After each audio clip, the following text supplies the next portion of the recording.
Whether your inner child got hurt and lost and looking to be found, or if you're a prodigal looking for a home, or if you're a parent or a provider who's trying to give what you didn't get, this show is for you. My name is Dr. Eugene Kim. I'm a Christian psychiatrist who's in this journey for us to understand what it means to be emotionally, mentally, and spiritually accepted, healed, and free.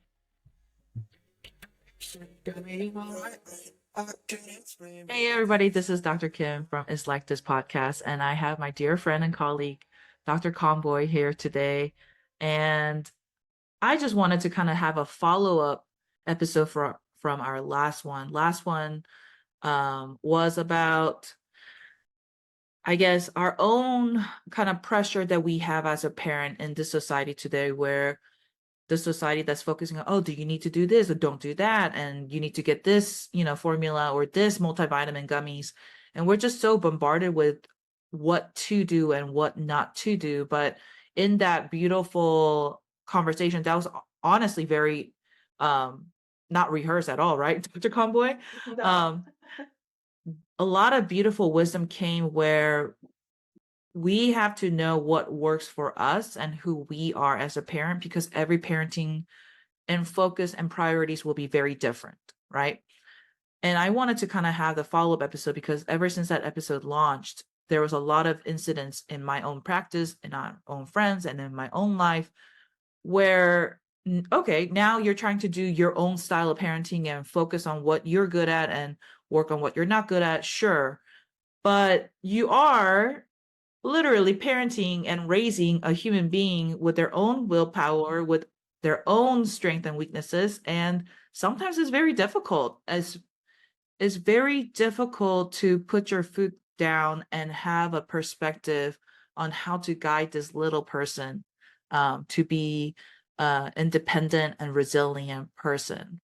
So, Dr. Conway and I just had a conversation right before recording. We come here, yes, we are psychiatrists, but we come here not as somebody who has quote unquote figured it out, but somebody who's struggling through with our listeners. So I was just thanking Dr. Conway for her courage and bravery to be here second time, but I am so looking forward to what this conversation brings for each of us and also our listeners. So thank you, Dr. Conway, for being here again. Thank you so much for having me, Dr. Kim. It's an honor, and I really appreciate you inviting me back to this podcast. Yes. I think parenting is really hard. Being a human being and parenting a human being is very hard, isn't it? You can say that again. So, Dr. Conboy, I kind of want us to put our psychiatrist hat on a little bit, because the beauty and the joy and the burden of a psychiatrist is that we do look at other people's lives, our patients' life, pretty intimately and intricately. And we are taught and trained to assess what is going on, right? Like, what is a problem? What are the solutions? And where is this person's life potentially going, right? That's what we are trained to do. And I think, so I'm a child psychiatrist, so I see parents, child, and adults, and you're adult psychiatrist. So in your practice, looking at adults, and I know that you assess components of childhood, their childhood and the parenting they got, where do you see, I guess, dysfunctions or deficits from the patients that you see that due to what they didn't get in childhood? You know what I mean? The first thing that's coming to my mind as you pose this question is actually not necessarily the adult patients, but the patients that are right coming out of being like in the middle between a child and an adult in some way, the transitional phase. Because I see a lot of patients who are 16 to, I would say, 30. I see a lot of college students. So there's still a lot of growth happening.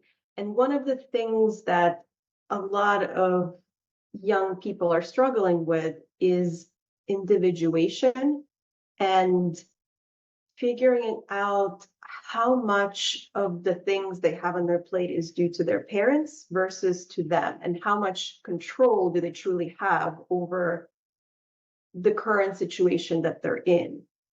And so I think that sometimes we as parents really try hard to help our kids get to certain places. And we lead our kids to believe that we're all powerful. Mm, And the kids don't always learn how to take some of that power for themselves, what to do with that power, how to move forward, how much um, how much is really up to them mm, versus up to their parents.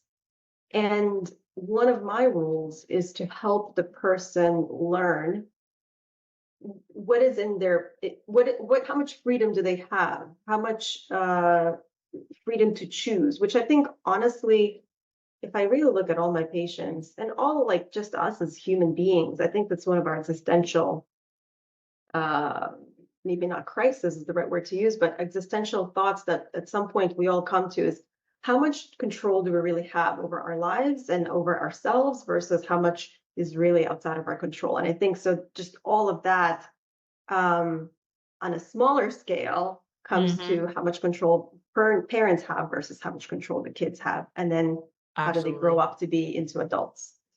Yeah.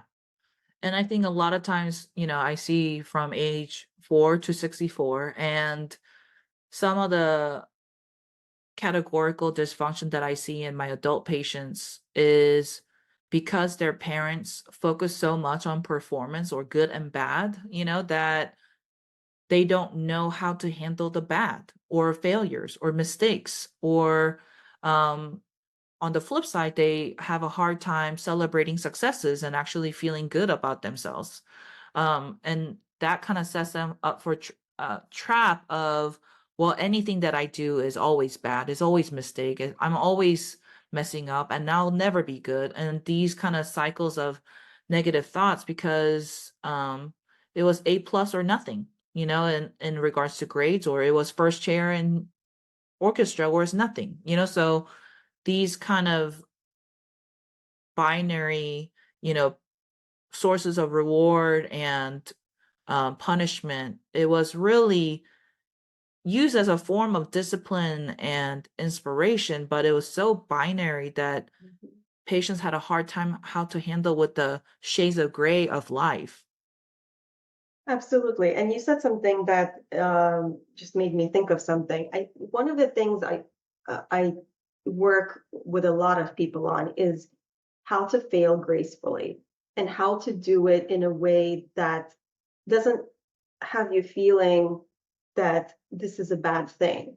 And it's sometimes very difficult for people to really get at first, is that failure is actually quite essential to success.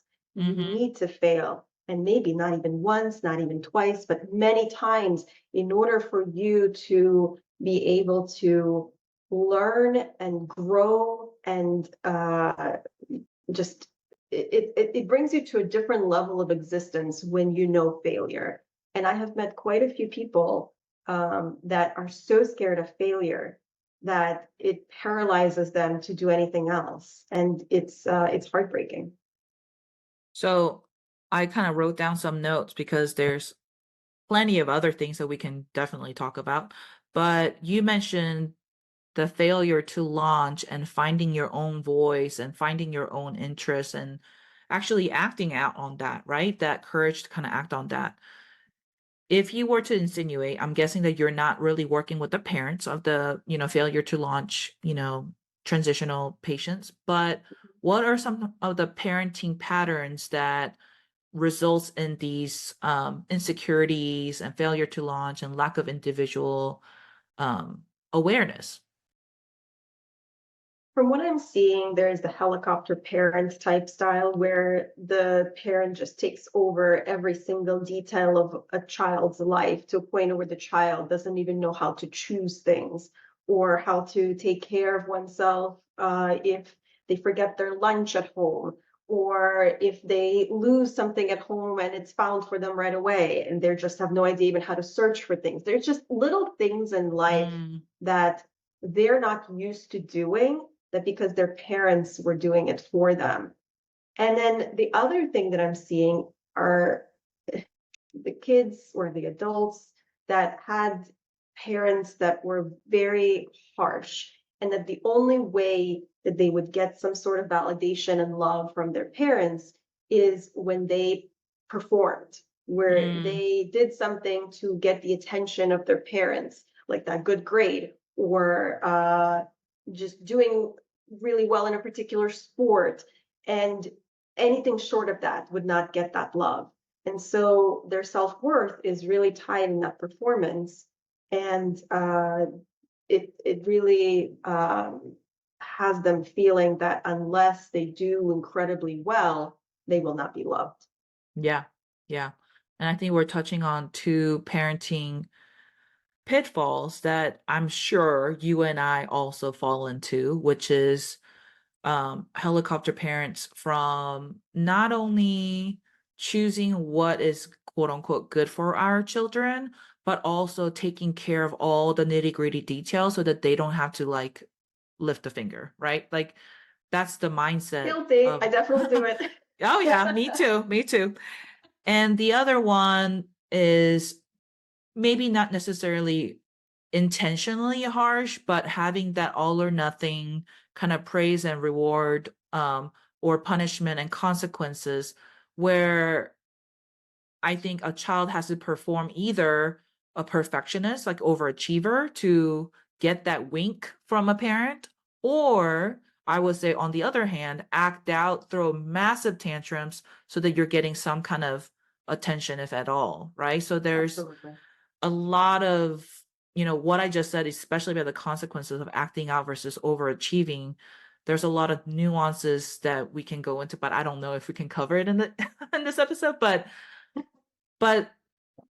I think the readers will definitely relate to the parenting either they received, or the spectrum of this, or they're raising their kids and they're like, oh yeah, I do that too. So this is an awesome place to start.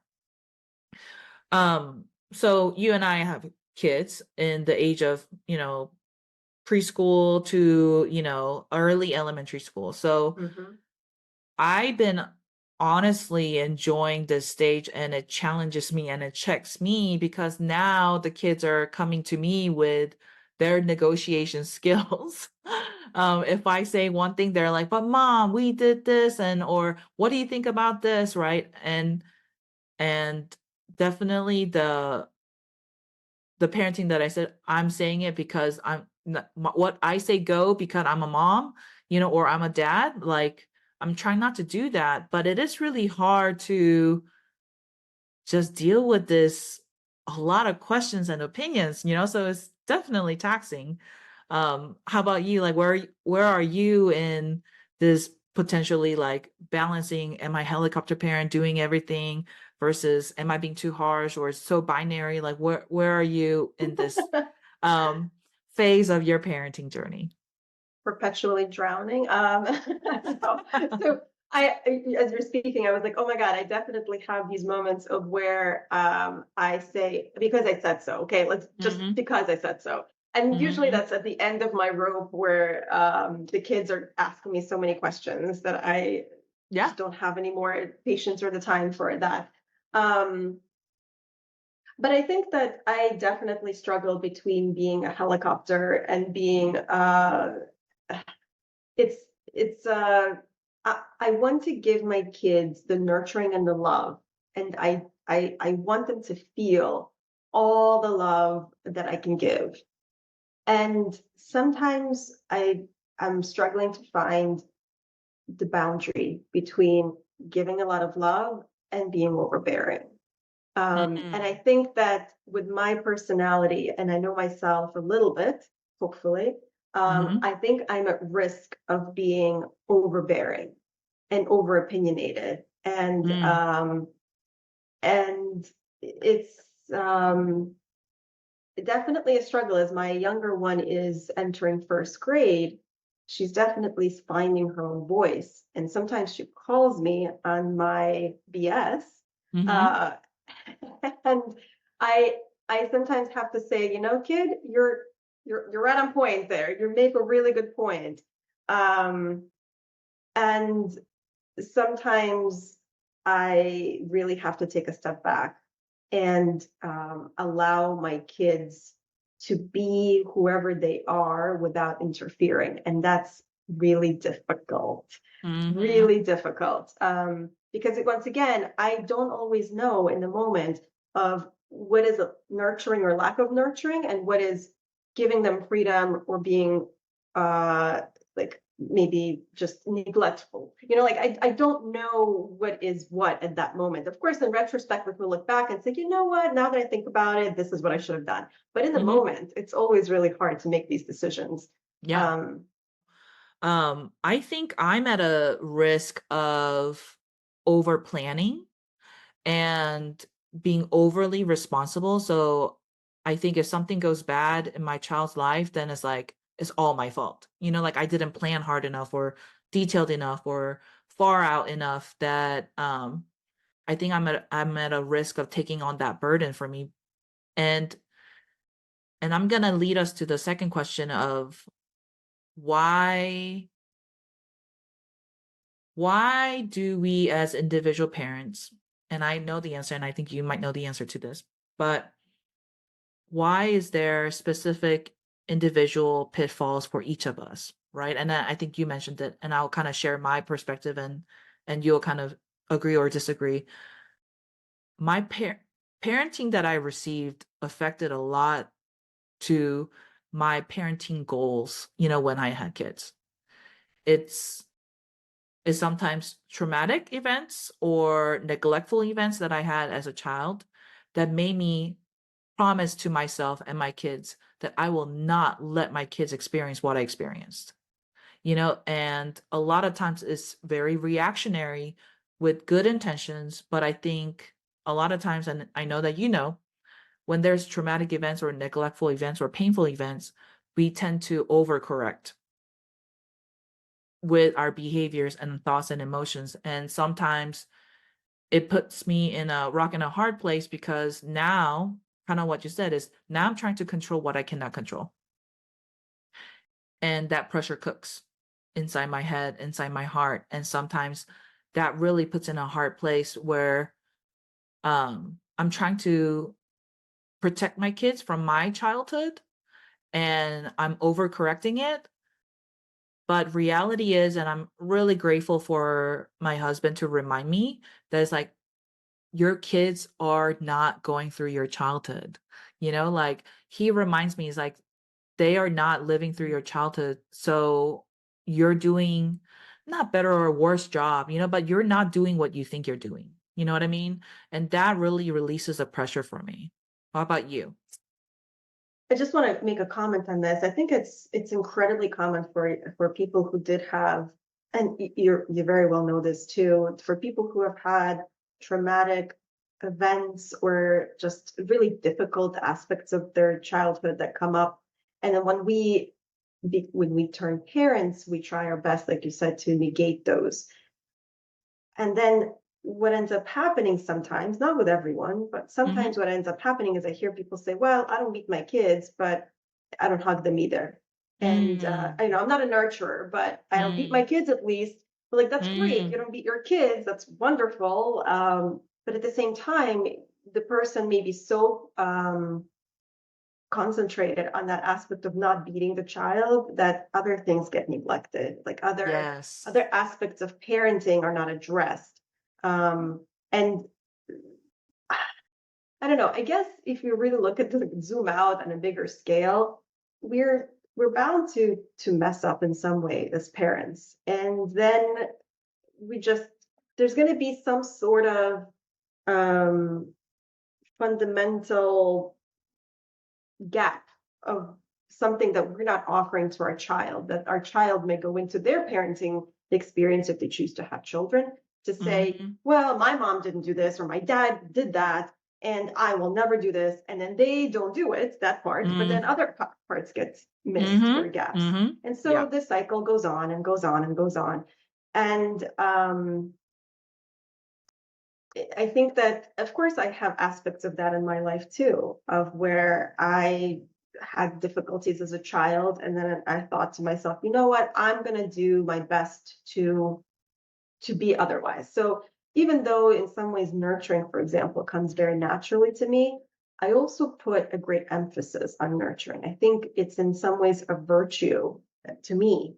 And probably because I didn't get nurtured as much as I was a child. Mhm. Not because I had my parents were wonderful, but just by nature of environment and living in USSR and lack of resources and just difficulty of life just was not what I needed as a Mm. child. I was a Mhm. child who really needed a lot of nurturing, as most children, but I think some kind of feed on it even more than others. And Yeah. so as a mom right now, I am like, I am all about nurturing. I'm going to do my best. And because I have such expectations for myself, I fail them a lot because Mhm. it's just not Mm. possible to constantly Mhm. be so nurturing. Mhm. Um, but I think I sometimes have to stop and think, like, what do my kids need? Like, how much of it is it, like you said, how much of it is I'm doing this for myself as Ah. opposed to, is this what my kids need? Oh, yeah, I that's so always powerful. I always tell myself, oh, my kids need nurturing, obviously. Like, and Mm. a lot of it is true, honestly. Like, it's, of course, our kids need nurturing. But Mhm. again, how much of it is that they need this versus how much of it is I need to be this way? Wow, that is so good.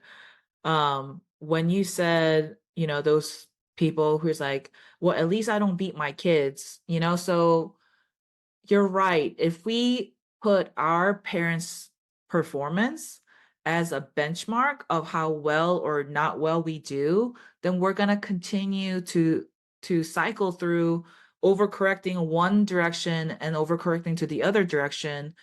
But you also mentioned so powerfully, like, are we putting a benchmark to our parents? What it is, why the reason why it's a flawed measurement of performance of parents is that it's still subjective and relative.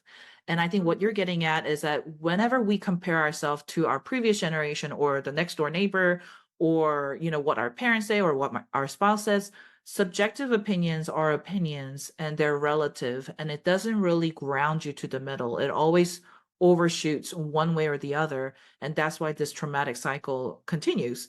So, number one on that, good catch on that. Absolutely. And that brings up the point of we need to start kind of zooming out. Well, okay.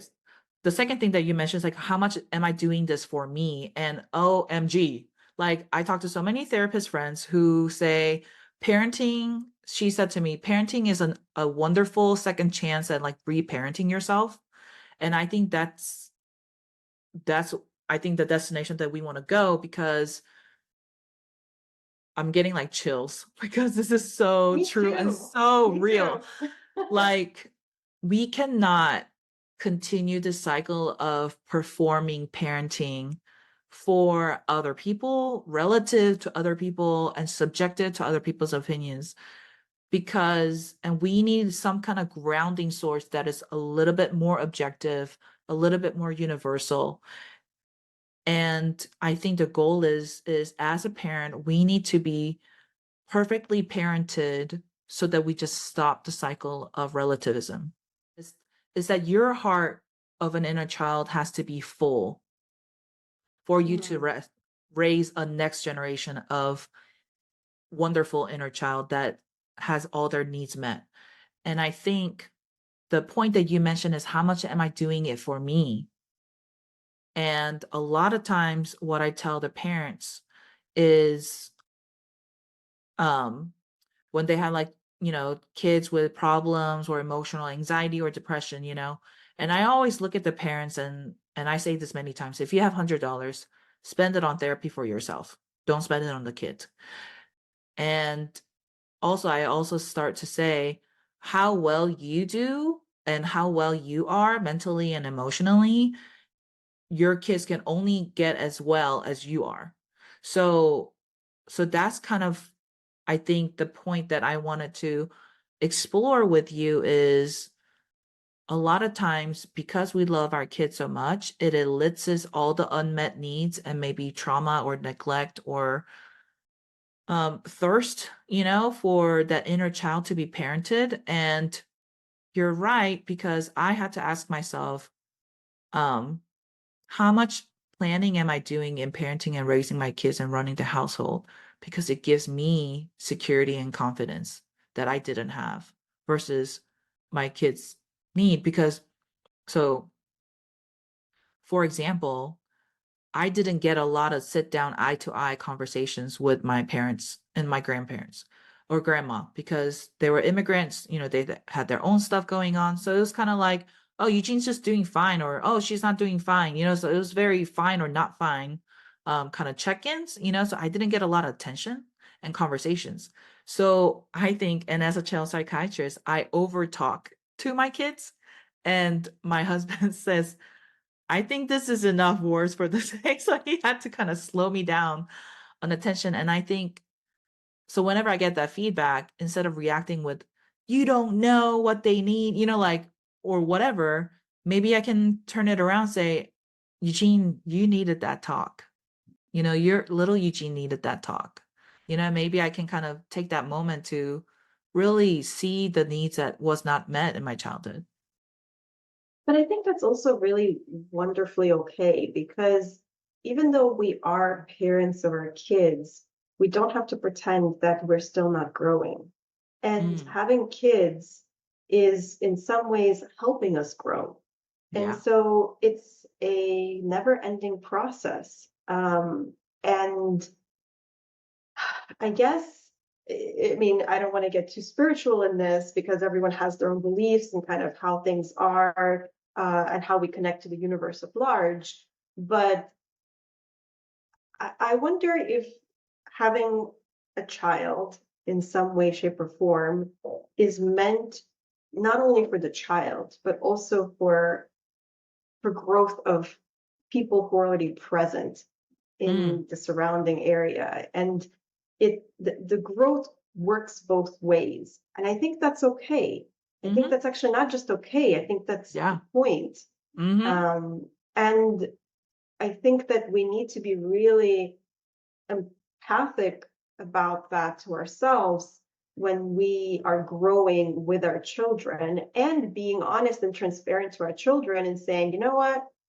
I'm still growing too. I'm learning about this. I'm sorry. I think it's kind of how I always tell my patients. It's not about the good relationship is not an absence of conflict, but it's how we go work through the conflict. In Hmm. similar way with children, it's the dynamics will not always be good, but it's how we work through them and how we grow. I think that's the point. And so in some ways I think that's great that you have to kind of talk to yourself and say, you know, this conversation wasn't for my child, it was for me. Hmm. That's perfectly beautifully okay. Yeah. And I think parenting is such a great school for our own growth too, because um it's just a really good school playground to reflect on your childhood in a new way. And in the process, you're absolutely right. We grow. And I wish that the listeners will get encouraged by our authentic share of struggles and confusion and speculations, because um there's so many things that in parenting educational realm that they're like trying to make it universal, like, oh, this behavior means this, and then you have to do this school, you have to do this training, or parenting is this. But I hope that this podcast episodes with Dr. Convoy just breaks all that kind of buildings, like what it is a human experience. And you're absolutely right. Without becoming religious, I think it is a spiritual experience, because just to remind ourselves that we belong here, and we're creating a next generation of people who know that we belong here, and and creating a safe spot as a parent to go through your past and present so that you can go through your future too. It's just a continuous growth and experiences and insights and wisdom that continues, and is such a fertile soil for that. Hey guys, this is Dr. Eugene Kim. I'm so glad that you're here. I hope that you're finding great insight and fun and laughter and hope in this episode. I just wanted to kind of take a little break to tell you and ask you to sign up for my email newsletter. There will be a link in the description box, whether it's an Apple Podcast, Spotify, or YouTube. And if you sign up for this email newsletter, then you'll be the first one to know what's going on. Sometimes I do some activities in the YouTube and not podcast, vice versa. So this way that you don't miss out on the work that I'm doing. And also, if you subscribe to the platform that is your favorite, then you won't be missing out on the episode that comes out on your platform. And this will help me to kind of generate a bigger audience so that they will know that good news in Christianity and also psychiatry and mental health can make sense together. So thank you so much for your time listening to this announcement, and let's go back to the episode. The other day, I had this moment of where I was sitting next to my dog, and I just felt tremendous love for my dog, and I felt tremendous love coming from my dog to me. And that love, that interaction, even though this is my pet, I take care of her, like I just felt like she is present in my life as much for me as I am present in her life for her. There's like this Mm, mutual bond. And yeah, it's we're not talking about dogs here, but I think it's kind of like on the level of just, again, if you believe in the soul or not, depend on the listener, whoever's listening. But for like, I kind of view it in concept of soul, that there's just two souls that are just interacting with each other in a way that's just so meaningful. And our kids are very similar, and everyone else in our absolutely. lives. And so Mm-hmm. it all comes down to, I think, and I know this is not exactly what we were just talking about, but in some ways it all comes down to love, like tremendous love. And with this love, we can grow. And um, so everything we're just kind of talking about, I think, is kind of under this umbrella of um, exchange of love in a way that helps us grow. And if that's present, that's just the main core of it all. And if it's not present, then we can discuss dynamics and different nitty-gritty things, but that's the fertile ground for everything, Yeah, if that makes sense. yeah, and number one, the theme that comes to my mind is humility. It's just like I'm just a one spirit trying to raise another spirit that's gonna live longer than me, like hopefully, right? So we're just kind of coexisting and sharing space and sharing emotions and sharing experiences. And that has to be the unshakable reality of family, of parent-child relationship is that just two souls holding hands for X amount of time. Um, and we let go and we see them fly off, right? That's the end of parenting journey. And I love Henry Cloud, and what he says is parenting is a job that has an expiration date. If you're parenting a child past certain amount, then you didn't do your job as a parent. So it's a soul experience, spiritual experience of two souls knitted together for X amount of time, but at the same time, the second part is there's a job description of a parent, right? That is founded on, okay, I have X amount of time, X amount of experiences, the beauty of it. But in that, um, without losing our spirit in a detailed plan or regimen or, approach or whatever, we leave that spiritual experience and space intact.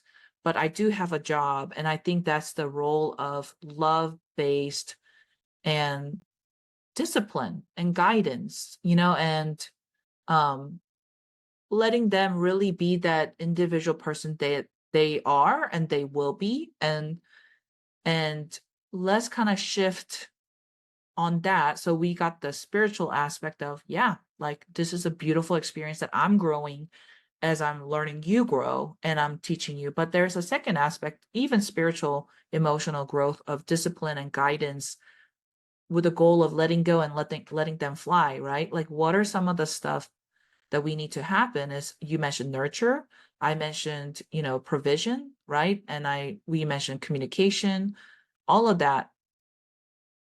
What do you think? Before, I mean, I guess my question as you're talking about this, what do you define as parenting? When you use the word parenting, like, and then there's an expiration date to parenting, what Mm-hmm. are we exactly talking about here?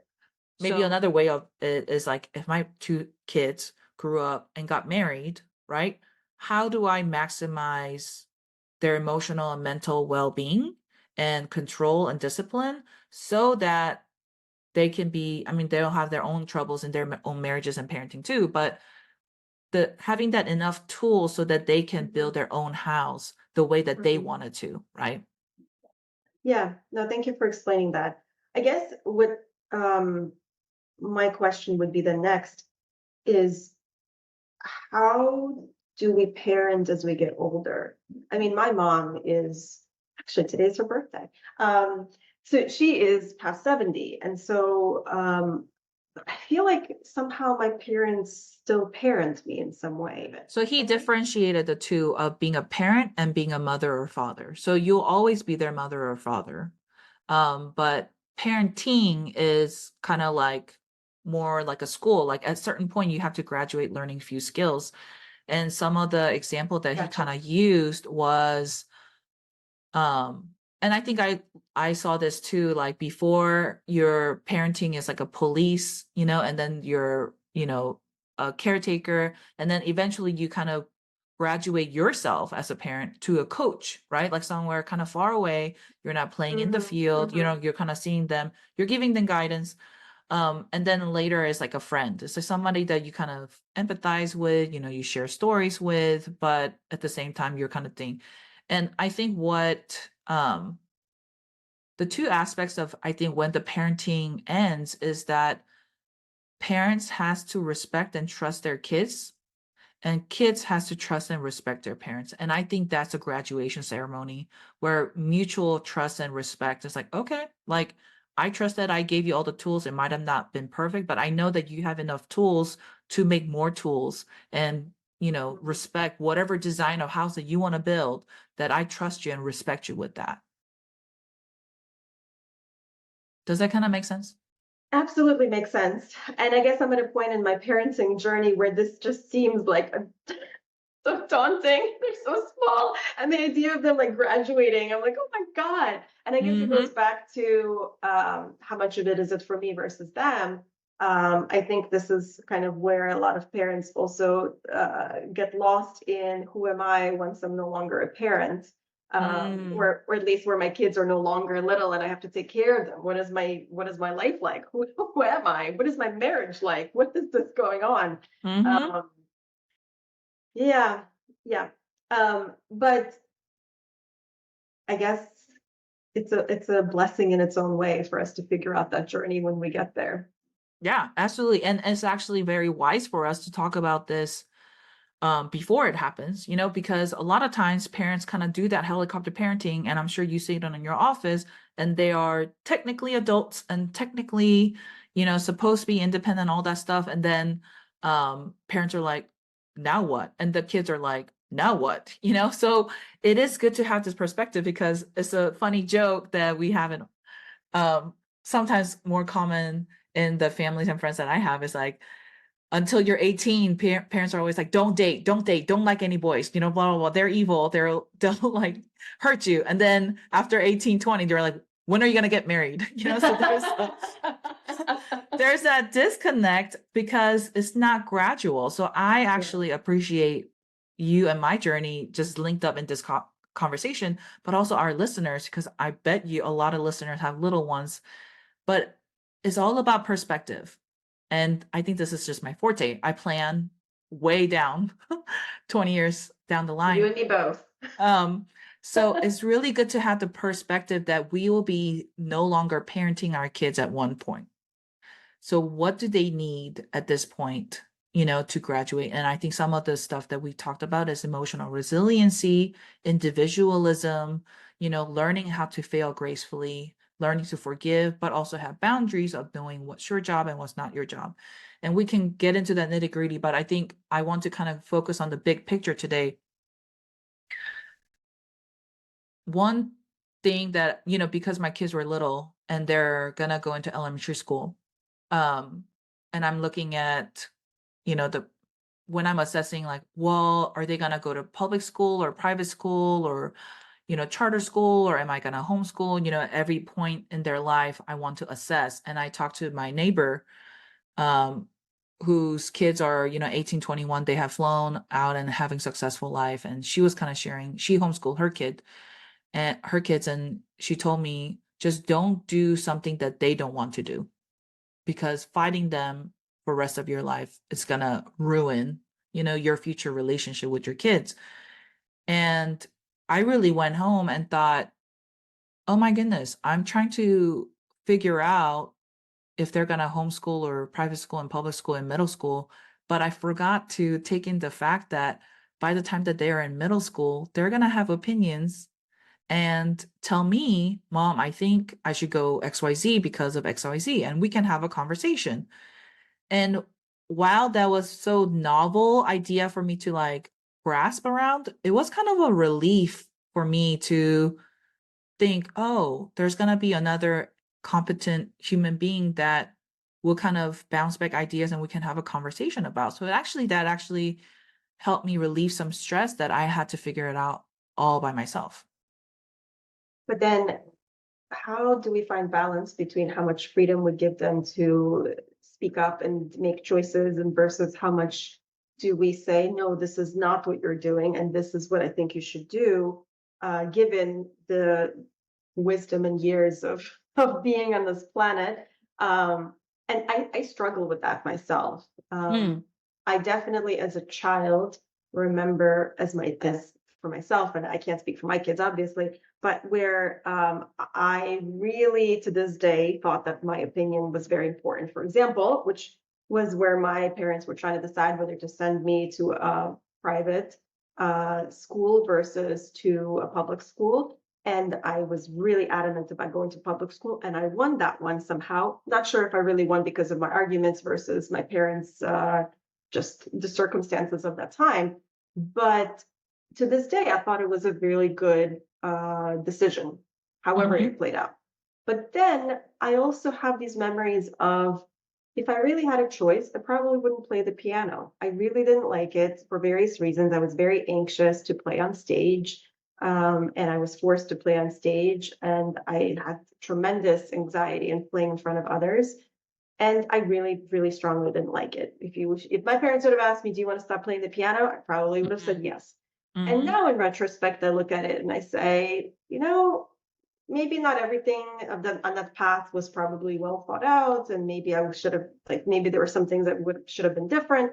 But I'm very grateful for that path mhm. because it gave me a certain level of musical education that I would have probably bowed out on if I would have been given a chance. And so, how Yeah. do we find that balance between having our kids stay in something and like even if it is very difficult for them versus taking their thoughts and feelings into consideration and going with the flow of what they want?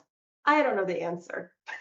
Yeah, and I think as a child psychiatrist, not an expert parent, and I can kind of give you some of the nuts and bolts, right? So I'm not gonna try to make it sound so like a to-do list or task oriented, like or definite interpretation like some of the parenting stuff. But if you know your child best. And when you put it in the category of what we just talked about, traits like individualism, or emotional resiliency, or, fear of failures, or something like that, you can kind of assess where are they, like what is preventing them from continuing or launching or, taking a courageous step, what is that, and what could be illicit is a lot of conversation and also empathy. Like how did I react when I went through that?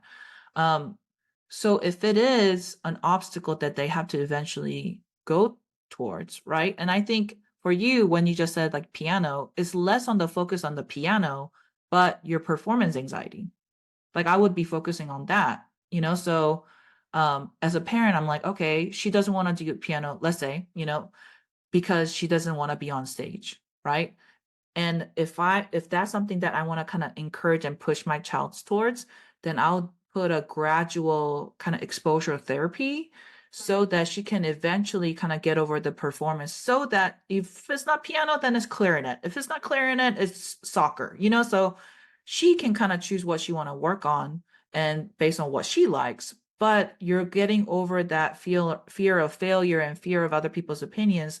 And I think that's how I conceptualize, when I assess and diagnose my kids' issues and my issues.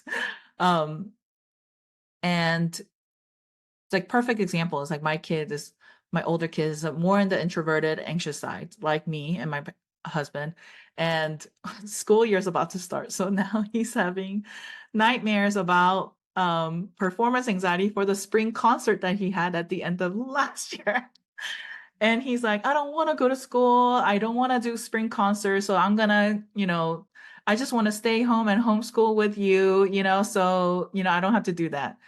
And that was I when feel your kids so much.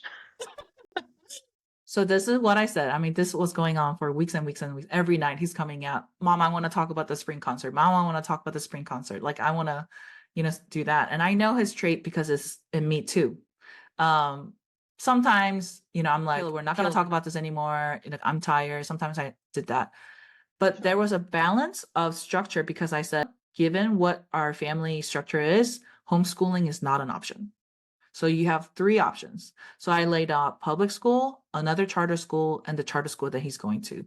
And I said, basically, public school is you got a taste of it a little bit in a daycare. So those are the same environments, but they have bigger crowds all 3 of them are going to have spring concerts and more concerts. Okay. And some schools have more parents, more eyes on you.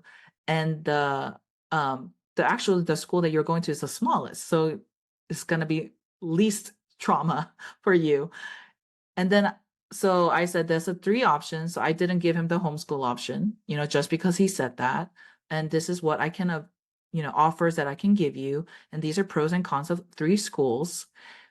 But other than the spring concert, the reason why we chose a school and you did so well this year was because of the friends, the quality of teachers that they hire, the vibe or the values of the school, and think about all the wonderful things happen. And to put into perspective, spring concert is 1 hour, but think about how many hours of fun and you're learning chapter books now because of, how they're so proud of you. They want to listen to you. So think about that. So then I let him kind of be, so it's the structure of going back to our last episode, what can you offer and what can you not offer? So within that paradigm of your availability and your margin and your finances, and out of the 3 options, pros and cons of each, but also the other side. It's like, other than the spring concert, there's actually other perspective that you're missing out on. And I think these honest conversations, and of course, do it age appropriate, because I think sometimes parents overburden their kids with all the details that age cannot handle. But just paint the picture and have a communication and see what they say. But then I guess, and I think we're just having a dialogue here about this. I guess Mhm. the thing that I'm struggling with sometimes is, okay, so we have our kids make choices. Mhm. And then if they make a particular choice that is not ultimately acceptable to them for whatever reason, Mhm. how do we help them accept that choice for what it was? Because what I see happening is, like, when I see adults, is that sometimes kids or adults, like young kids, young Mhm. adults, Mhm. sorry, Mhm. old kids, young adults, they say, I did this, but I was a kid. Like, my parents knew better than this. Why did they let me do this? Mm. And I think sometimes this is the part where it's really difficult, is how much, again, freedom do we give our kids to make choices as parents, and how much do we save them from the possible choices that they're making, knowing full well that these choices may not be the greatest, or maybe we don't know the consequence of the choice that they're making, versus making the choice for them and just being responsible for their choices. And I don't know the answer, because it depends on the choice, how big that choice is, like what are the consequences, how big are the consequences. But yeah, I think ultimately we can help I guess there are positives and negatives that I'm talking through this about giving their kids choices. We can help them work through the consequences and help them find their way, even if the consequence is not what they really hoped for.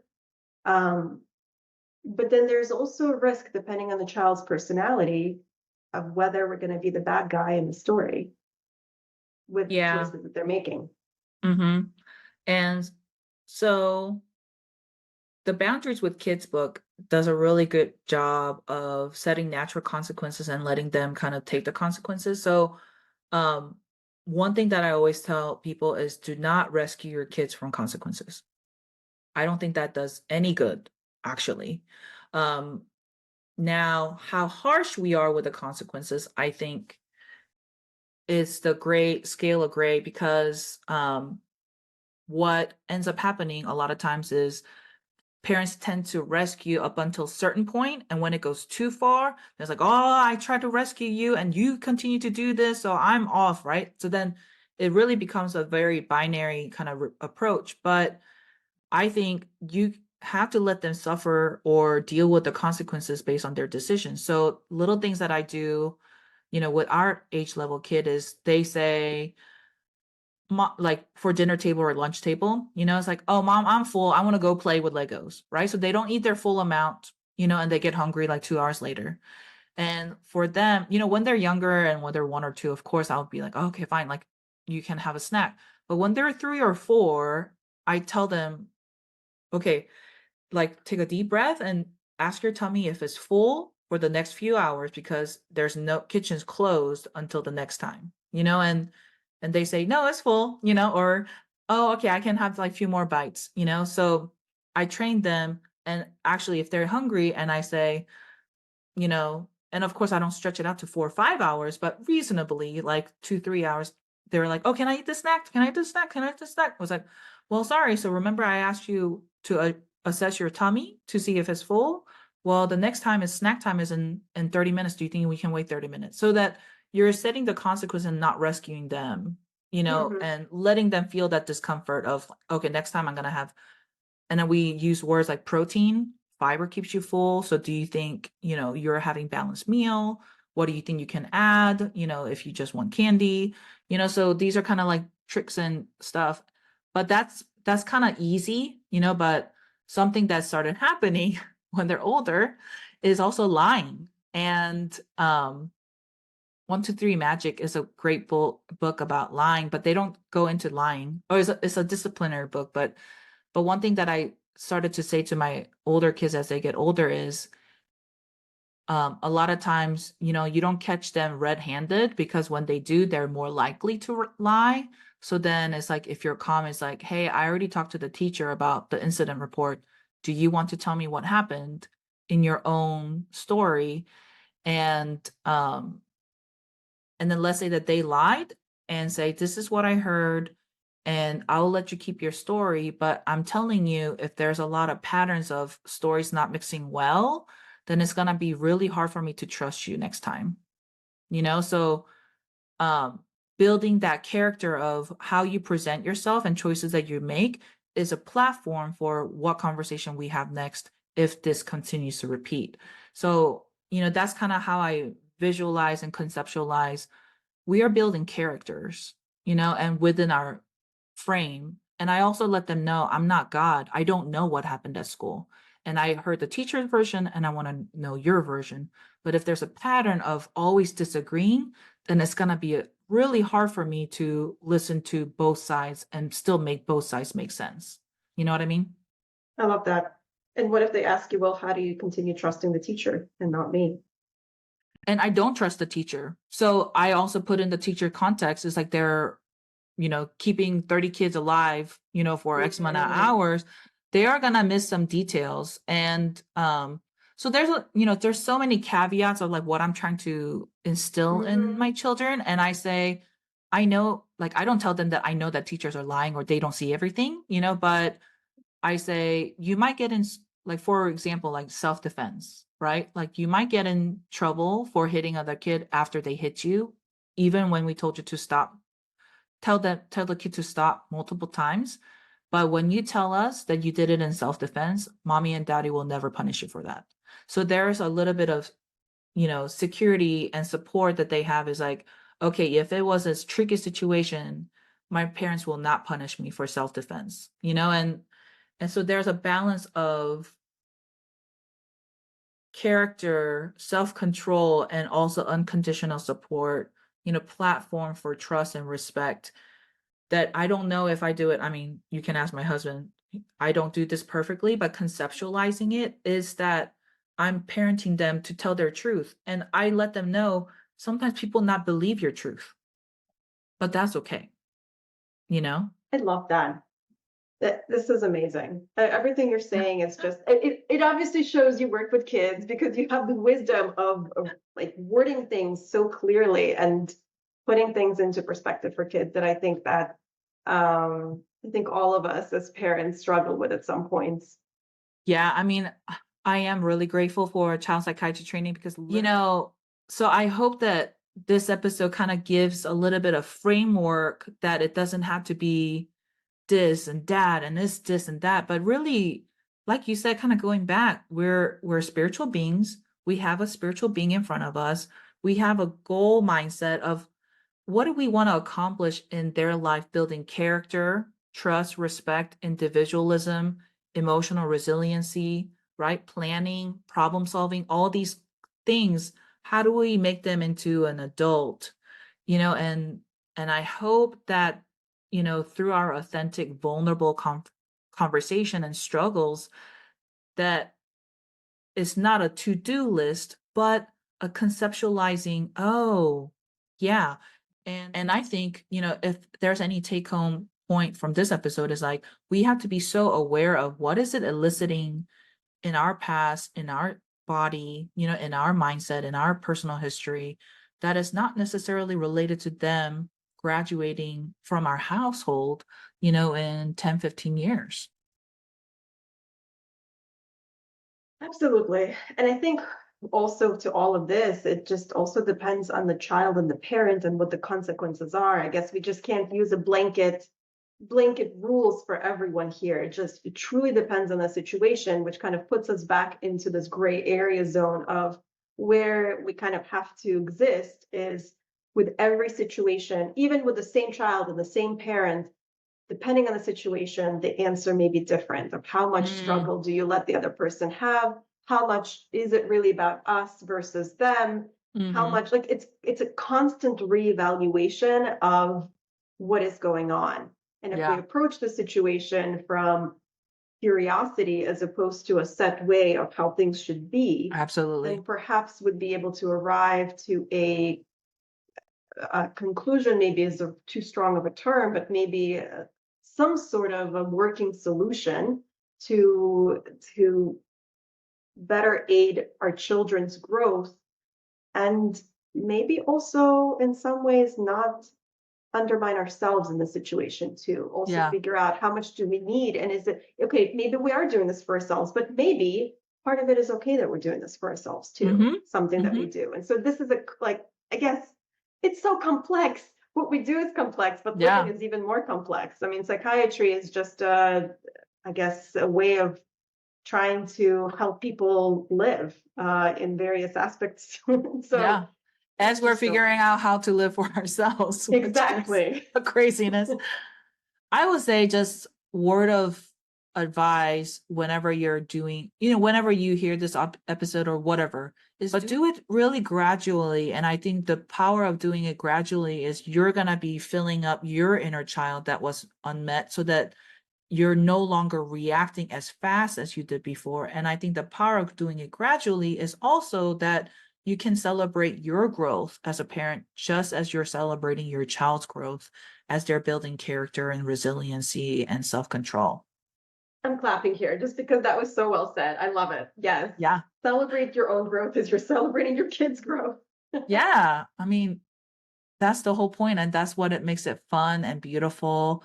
And I am really grateful for being a parent because I don't think I would be the person that I am if I didn't get the right button, right trigger, hit in certain places so that I can really inspect what I went through, in my childhood. I really appreciate you having this dialogue. And it's lovely. And it's also making me feel like I feel like my heart is just opening up as we're speaking and I'm just taking it all in. It's Yeah. wonderful. And I love these conversations with you because, and the feedback I got from the listeners is that, wow, like I'm okay. And somebody else kind of feels like this. And this is the whole point of the podcast is that despite our training or whatever, we're human beings and it's a beautiful process of growth. Yes, absolutely. Thank you so Well, much for having me on this podcast. It's an well, honor, really, truly. it is my honor and I'm so grateful that you're here and I love your courage again to be vulnerable and to be inquisitive and it's really powerful. That speaks more volumes to our listeners. So thank you so much. Absolutely. Thank you, Dr. Kim.